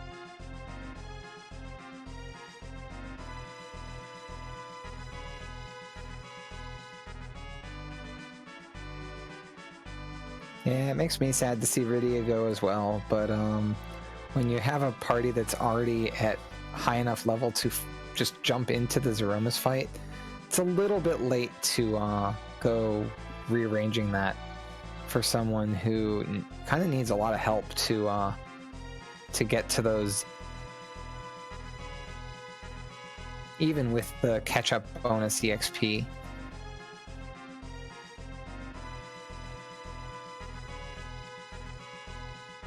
Penguin8r gets that pink tail out of the Baron trash can. Yep, Fleury about to net his twin heart. Midboss is, you know, still diving here.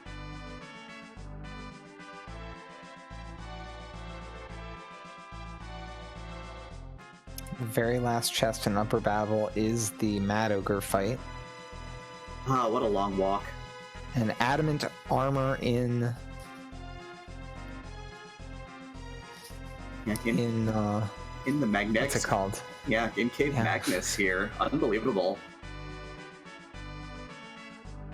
It's a lot of adamant armor, but that's really not what you're looking for at this point in the game. Yeah, we're gonna get to see what the Mad Ogres are netting us, though, as Midboss just carves through them like they're not even there.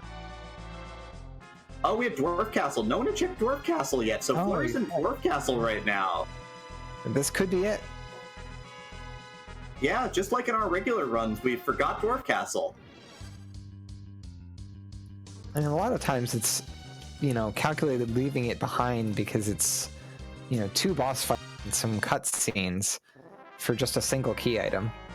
Yeah, and since you've already done Moon, you're not exactly desperate for a new character here. You've got a full party at level 50 plus, probably, given the way that this seed is played out. So, yeah, you know, I can see.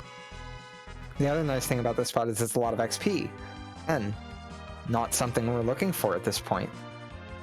Nope, Midboss is going to go up and find the pass deep in the giant here.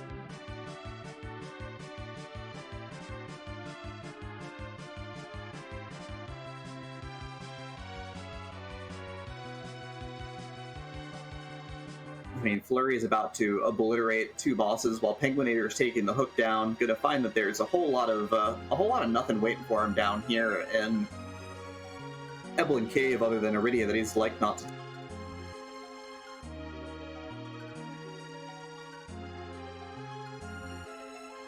Fleury looks at that Tella for about 4 seconds and goes, "Yeah, I'm good." I don't think he spent 4 seconds on that. It included loading time.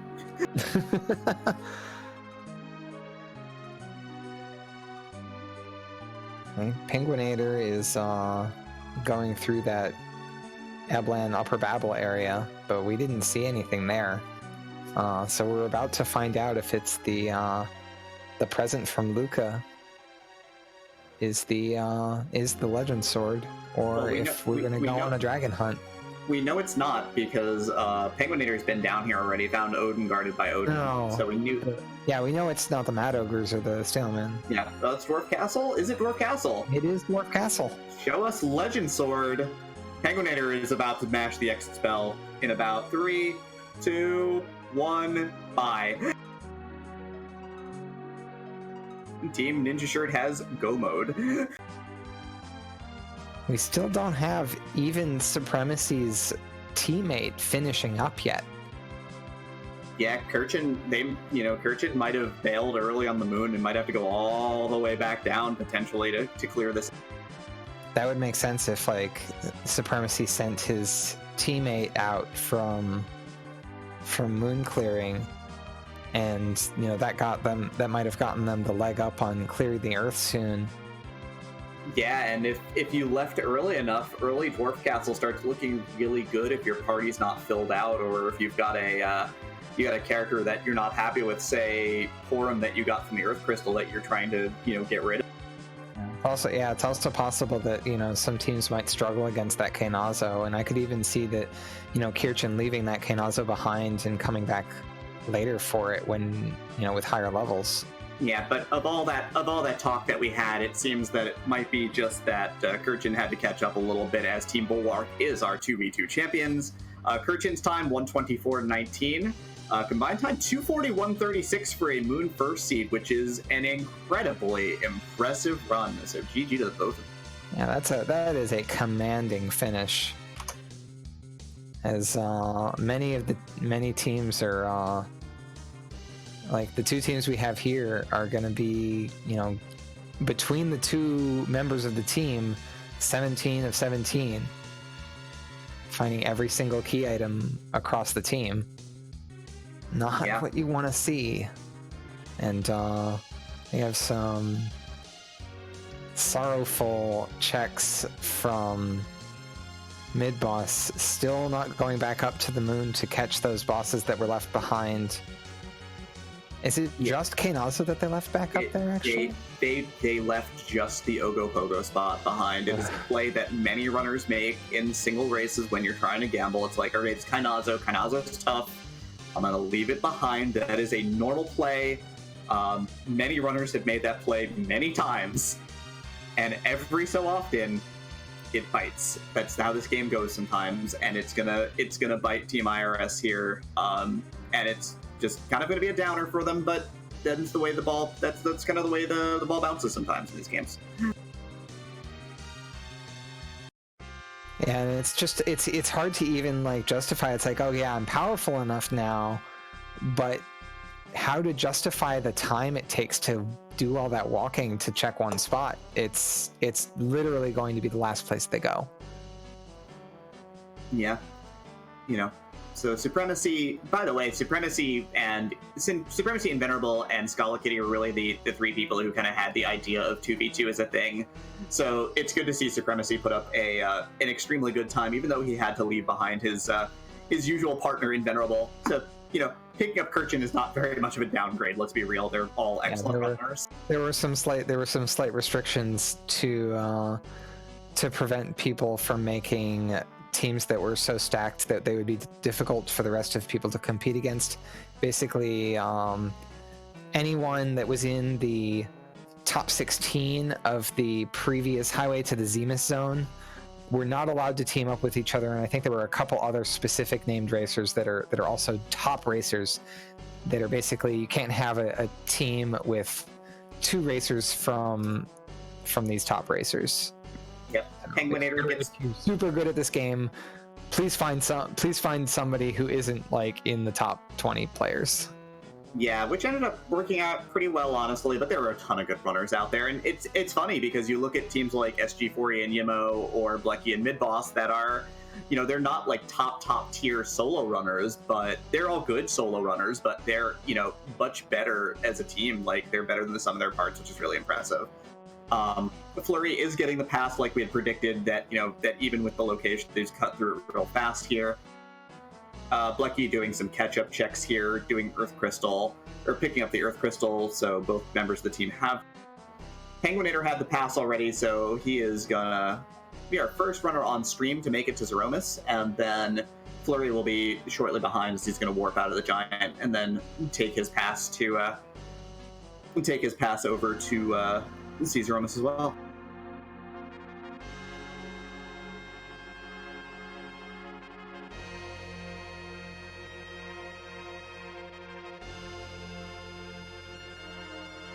And we get to see what is the true form of Zeromus here. Some of chat might know, but please don't spoil it for everyone else. And here we go. Whose butt is about to take a kick in tonight? With second place still hanging and kind of waiting in the wings for these two runners here. They still have a chance. Yep, and they're both beelining straight for Zeromus, so... Yeah, sub 3 is a little bit out of the cards for their combined times, but we could still, this is still going to be an absolutely stellar.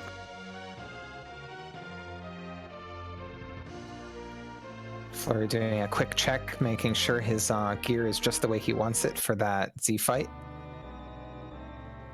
It's going to be Chainsaw Cecil doing the Lord's work, it looks like.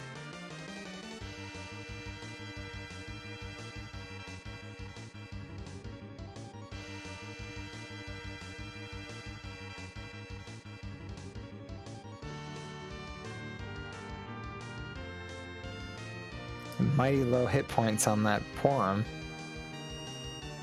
It's fine. She'll be fine. Nothing bad ever happens to Porum in this fight.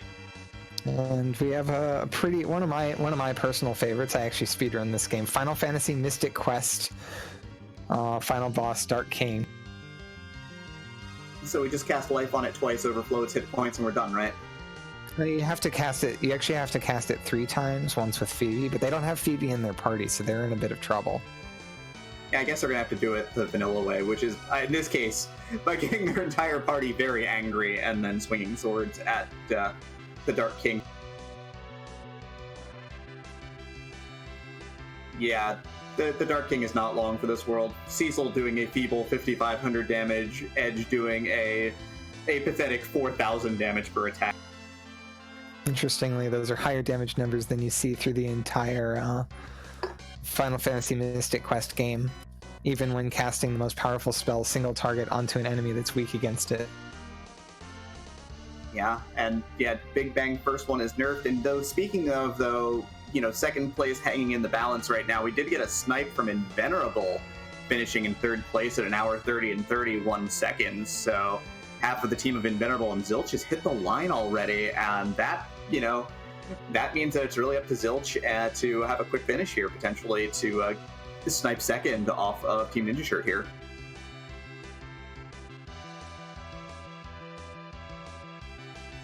We also have the interesting tactic. Penguin8r's not even doing anything with Fusoya's turn, because the animation time it takes for a nuke is a time loss compared to watching those swords swing.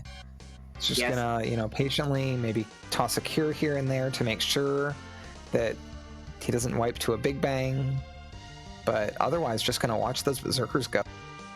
Yeah, just make sure everyone's topped off so that the unnerfed Big Bang doesn't matter here. Blechy is here finishing up. Yeah, that was swift as lightning, 130, only 59 seconds behind Invenerable, so it's going to be a real run to the finish here. Blechy, if Fleury can finish 1 minute before Invenerable's teammate, then Penguin8r and Fleury will have had Team Ninja Shirt ninja that win away from Invenerable's team. Going to be very, very close for sure. So we've got Blechy finishing out the Giant here, but we've got Midboss is making the dive back down to, I think he saw the writing on the wall that they left it behind. He knows they left it behind. Blechy is probably not long behind, honestly, once they find out. So, bad break for two good runners here, but it's about to get corrected.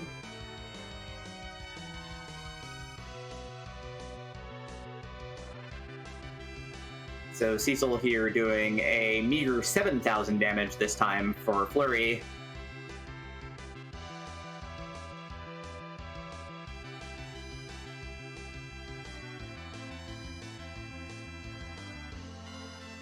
And it looks like just coming in now, Zilch is finished up in 5th place. So, Team Zen Achiever Ball and Invenerable and Zilch have finished up. Combined time 3:03:32, individual time of 1:33 even. So, good on them for their 2nd place finish. And it looks like Flurry is gonna autopilot his way to finishing, Team Ninja Shirt in 3rd place here. This is the finals. It's a like a table event, so like just all 6 teams are going head to head here, and there's just a little bit more damage coming out of here. We see the 2nd shake, but I don't even think that we're going to see a 2nd Big Bang. Oh, immediately after that 2nd shake comes the kill. Flurry finishes 133-38. Yeah, very tight finish nonetheless. A difference of less than 2 minutes difference. Yeah. Seen some very close finishes in these 2v2 runs, with the runners coming in. When they start coming in together, they really start coming in together. Midboss has found go mode, by the way. There's the adamant for Team IRS, so good on them. They'll be able to get through the rest of this here.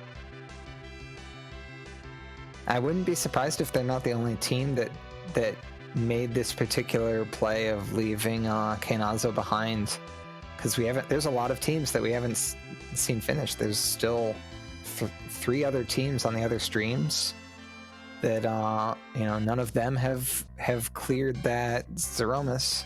So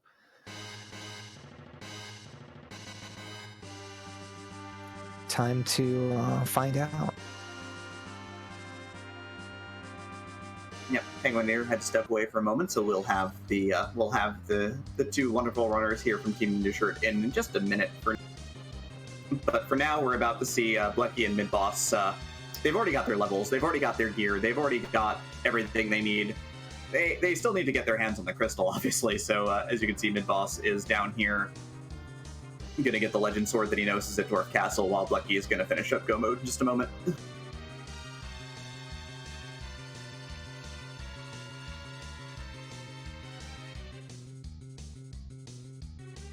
We have another finish. We have Couch23 finishing in 7th place with the 135-36.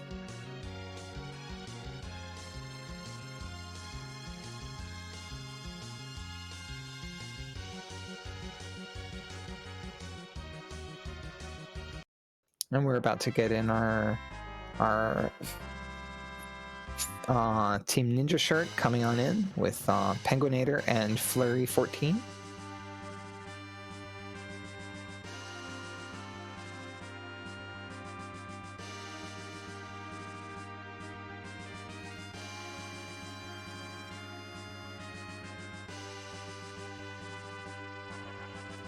Welcome, Team Ninja Shirt. Good run. Thank you. How do you feel about that placing and about that run? I think we did pretty well. We cleared a lot of the seed, kind of put up Dwarf Castle, and got a little unlucky with it, but that's okay. It happens. Yeah, I believe between the 2 of you, you did in fact find all 17 items. Yeah, that makes sense. Yeah, I guess you found the twin harp at the end there, but we didn't actually check that. Yeah. What if netted you yet another adamant armor? I'm sure that you needed it to finish this seed the way it was going. Yeah, that would have been number 4 for him. I had the pink tail, but I figured 3 was enough at that point. Yeah. So were you prepared? Were you prepared to go in 17 of 17 this seed tonight? Oh, we're always prepared to 17 minutes. Pretty much. I mean, I think after the moon trap chest had nothing, we were kind of like, alright, something's a little fishy here. We're probably gonna be pretty close to full clearing. I definitely feel like mechanically, that was probably one of the worst games I've had in about 2 weeks or so, going like in the wrong door. I got a little flustered after wiping to Wyvern a couple times, thinking that the Artemis bow should have done it, and it didn't. I was like, oh. I was actually surprised too that the Artemis bow didn't do it when you kind of turned around, grabbed that, and came back, and it still wasn't enough to outspeed it. Yeah. What other spots did you feel that you kind of struggling mechanically? Were there any boss fights that you kind of felt you weren't playing as efficiently as you could have, or was it just walking Mostly around? movement stuff. Mostly movement, like going in the wrong door, backtracking for stuff I don't usually do, and forgetting. Penguin, like, where'd you find a protect ring? Somewhere on Earth. I didn't really need it. I ended with 3 out. I mean, Penguin8r also, like, we were talking earlier, like, that he really showed his prowess on the moon bosses, because, like, knew about that adamant armor that you located on the moon, did not go and get it until he was leaving the moon. Yeah. I guess the funny part was when I went to do Tower Key, and he had suggested possibly doing the Pengu half tower, and I said it was the gauntlet, and I was like, no, I gotta do this because we don't have a lot of spots left. And I was over here saying, reset. And sure enough, we missed second place by 2 minutes, so should have reset out of the gauntlet. But getting let that be a lesson in trusting your teammate, right? Yeah, no kidding. Crystal Sword, Cecil, that I don't want to say it makes I did wipe 3 times, so I can't say it makes the entire scene moot, but it takes a lot out of it, and I kind of feel like I guess Kainazo and Ogo is kind of tricky, but yeah, we saw other players struggle about that Kainazo at Ogo spot. Yeah, I think I got a little lucky with that. Just my party setup happened to be able to hit the lit at just the right timing to avoid waves. I think I had an Artemis bow on Sid kind of by accident, and it ended up working out there for that speed. Yeah, the foo behind Wyvern and Val was kind of like pretty trolly to start if you wanted to get that early. But other than that, like, I don't think did we ever find mute bells? I don't think so, right? I don't think so. Sylph? Yeah, I just did adamant armor quake strats to avoid everything. Thank goodness, because I can't do that at all. Yeah, it was Penguin8r's. Like, that was really a really impressive showing. Like, Penguin8r just casually going up to each trap chest in Sylph Cave with 1 HP on the whole party, and casually run buffering a quake and not taking and I think he did it. Weren't you doing it with an Artemis bow on Sid for like the first half? Oh yeah, I figured out that was there after a bit, and I took that off and put a curse ring on Sid, which made it a little safer. Yeah, I think that might have been why you missed it on the Toad Lady fight. Yeah, probably. Yeah, to briefly. When we kind of first started playing 2v2, I think I was trying to do that a lot, and then I kept wiping. But as we practiced, I kind of figured out, if you have the adamant armor, if you run buffer, you can get the quake off in time. Yep. We do have another team finishing up at combined time. Team Best Angle got a 3:21.58 combined. Demerine, you were saying something? Yeah, so Couch's teammate Z-Man now has about 4.5 minutes to finish to hold down 4th place.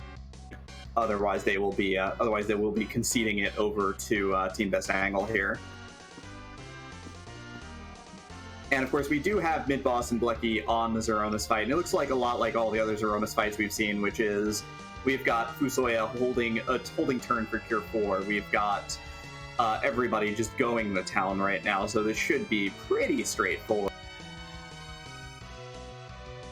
Yeah, there weren't really a whole lot of big decisions when it came to the Z fight. Really, like I think by the time I left the moon, I was saying I was ready to go right then and there, and didn't have to worry about Anchor with the Ninja Hat crystal shirt. So, yeah. I see Medio hitting Blechy. He's going to finish any second now. Finishing blow from Cecil for 8 grand. No problem. Easy peasy, right? 10th place finisher in terms of individual times, 1:42 and 32 seconds. That's the unfortunate conclusion of leaving that adamant behind on Kainazo at the moon.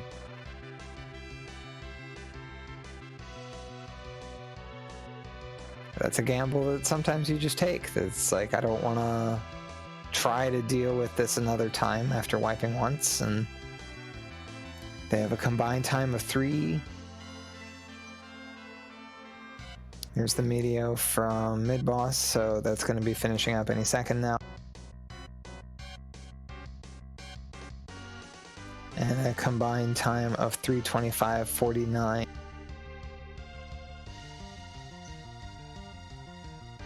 Yeah, so only runner left out there right now is Z-Man. So depending on how Z-Man finishes, that will determine how this all plays out.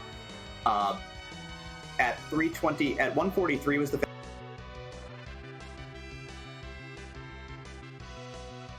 Z-Man's buffer is very thin here, needs to finish in about the next minute to surpass Team Best Angle.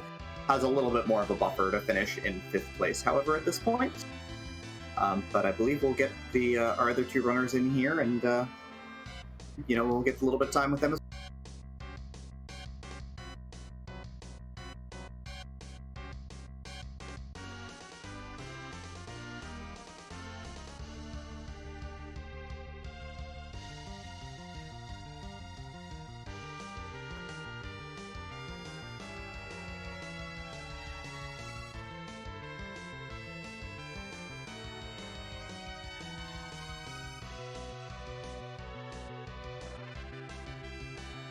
Yeah, what a nice wild finish here. A couple of very close finishes here. Even with the adamant bounce, it was a very close finish between Team IRS and Team Best Angle. So, hello. Hi and welcome. So it kind of felt great to have left Kainazo on the moon. Do you have any, like, at the time, what did you, like, was it just like, yeah, we're gonna make this call, it's an acceptable gamble to make? What was going on when you were like, ugh, it's Kainazo at the Ogopogo spot? Yeah, it was a total gamble. I don't remember how I was gear and level wise at the time. I was definitely geared better than Midboss with an adamant and a crystal. So I'm sure I could have taken it. I think we felt like Midboss was pushing for me to do Kainazo, but I was like around the save points, and I felt like we needed to make some kind of gamble. So I just wound up ducking out, especially because I needed to go all the way back to get the magma key. So I was there. But I just felt like we needed to take some kind of gamble, and that it was going to be, and we'd already cleared all 9 chests as well, I'm pretty sure. So there wasn't anything after the Ogopogo spot. So I just made the decision to leave, and we had the entire underground to do. Mm-hmm. And I mean, we certainly saw a lot of key items in the underground. Unfortunately, they didn't really go anywhere other than the dwarf castle, which didn't even require a key item to get into, just casually having that legend. Are any other spots besides just like making that Kainazo gamble that you want to talk about? We left Zot for a long time, which we thought we might have missed Legend or Adamant and Flame Dog that someone else had gotten early, but I don't know. I think it was kind of acceptable when we put that off until, I don't know, I kind of liked the order we did stuff. I did too. We found the Darkness Crystal very early, and even before the race, we were kind of thinking like, okay, we're kind of outmatched in this race. Like, if we do have to make some kind of gamble, what is it going to be? And we actually said, like, if we find the Darkness Crystal early, let's just leave Earth behind and both go there, whereas other teams might, split between Earth and Moon. We just wanted to double down on the Moon. And eventually, I mean, it was required because the magma key, I think, was the only path to... was the only path to the underground. And I would say that, like, going into the moon and even coming out of the moon, like, you you had that lead from that doubling down as a result. And it's just, unfortunately, you just got bitten by that single gamble you made. I still think we had really good odds to. Yeah, I mean that spot that and is have it not, literally you know, good be odds when it's impactful. like you leave one single spot behind on the moon with a boss fight that is not trivial, that teams could easily get hung up on, and you're just like, no, I'm not going to worry about it. And go down to that underground that has 20 odd key item spots. Yeah. Midboss and I both heavily favor the trap chest there. I think one thing we do differently from a lot of teams is go to the tower without tower key, although I have the tower key. But yeah, I mean, if we can both quickly get to the lower tower and to Sylph Cave, there's just such good odds, but it just didn't pay off here. We tend to do Dwarf Cave very late as well, just because, you know, it's such bad KIPS, KIPS. Yeah, just for a second. But yeah. Is that a unit that you just came up with now, or is that how you referred to it earlier? No, that's just not. Yeah. And we do have final results now. Unfortunately, Z-Man finished just fast enough that Couch and Z-Man's time just edged out yours by a little over. Yeah, I'm not surprised if we got punished that hard. I mean, when we were looking for D-Mist, it's like, well, we know we're in bad shape. Yeah, we were thinking like, okay, at the end there, everything we had left was finding D-Mist in one of 4 spots, 2 in Babel, no, 3 spots, 2 in Babel and the King and Queen Evelyn fight, or it was at Kenaza, which we already kind of committed to not doing. Yeah. Yep, and if those gambles paid off, this would have been, you know, a much better run. That is kind of, I'm sure, as the two of you know, you've been practicing. So I've been seeing you've been practicing a ton. Is kind of the nature of the game, you know. But it's really good to have, you know, you were kind of the new blood team in the 2v2s out of everybody here, and you know, even though you finished 6th in this race, you still put up a really good showing, just qualifying, and even then, you were just, you know, mere moments away from finishing 4th. So I don't think you can really feel bad about that at the end of the day. Indeed.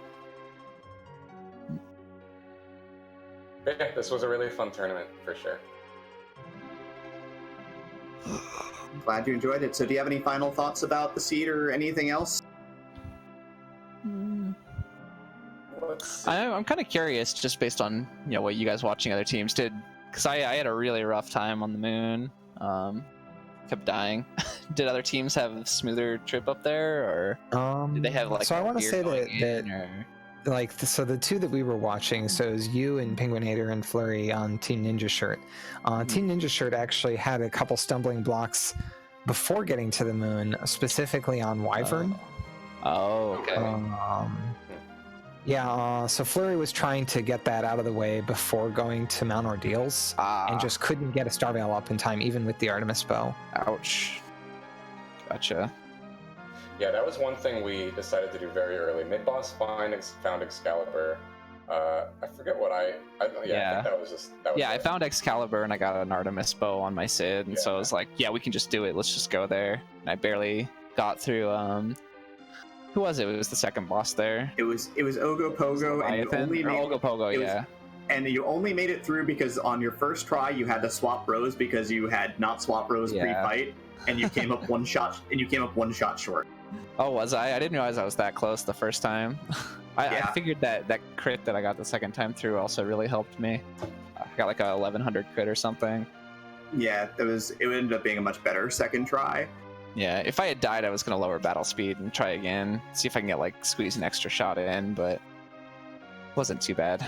I think also I mentioned that you had the arrows and the bow swapped in the wrong spot. Oh, did I? Didn't even notice.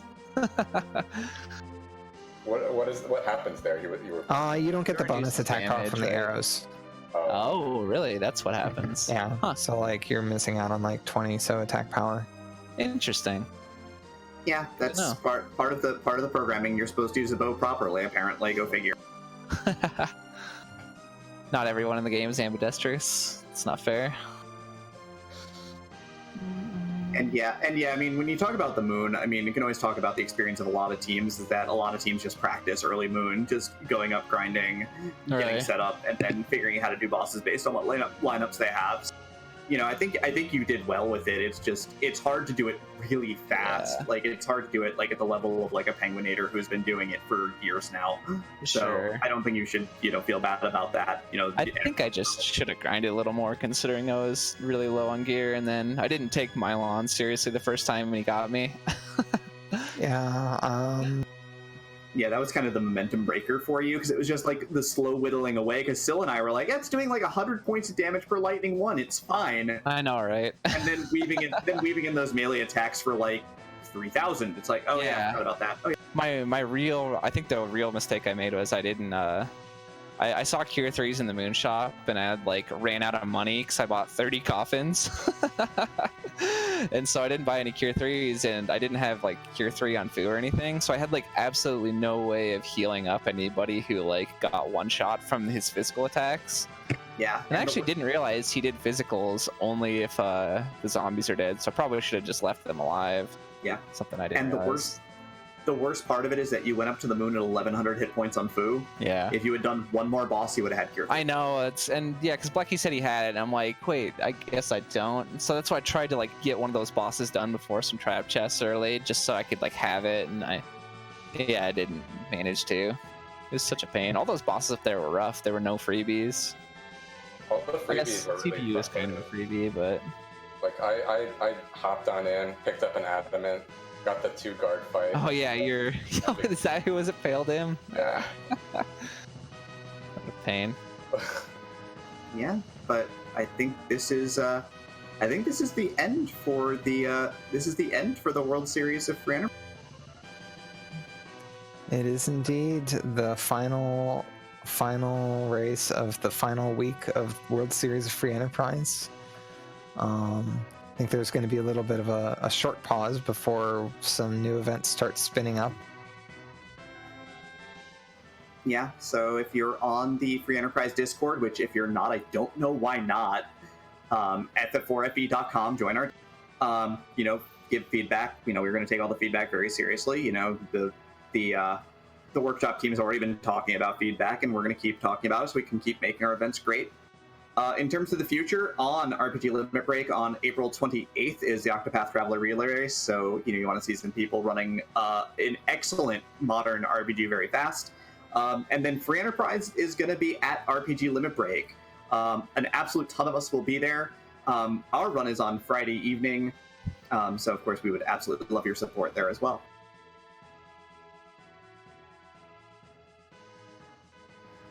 So, sylverfyre, any final thoughts here for the world? Not really. So, I'm excited to see what new events come up with. I know that there's actually some specifically 2v2 new 2v2 possibilities and different flag sets being brewed, and I'm really, really excited for that, because you know that I like running 2v2s with you. Yeah, it'll be good. It'll be Wednesday nights as well. So if you liked what you saw here and you want to run more 2v2, please come out. Please come out on Wednesday nights. We'll also have our usual weeklies on Monday and Friday as well. So, again, keep coming out and supporting. But again, congratulations to all the runners on this final table. But we are done here tonight. From the entire Workshop Helper team, from the entirety of the Free Enterprise community, thank you all for your support, and thank you all for coming out, and have a wonderful night.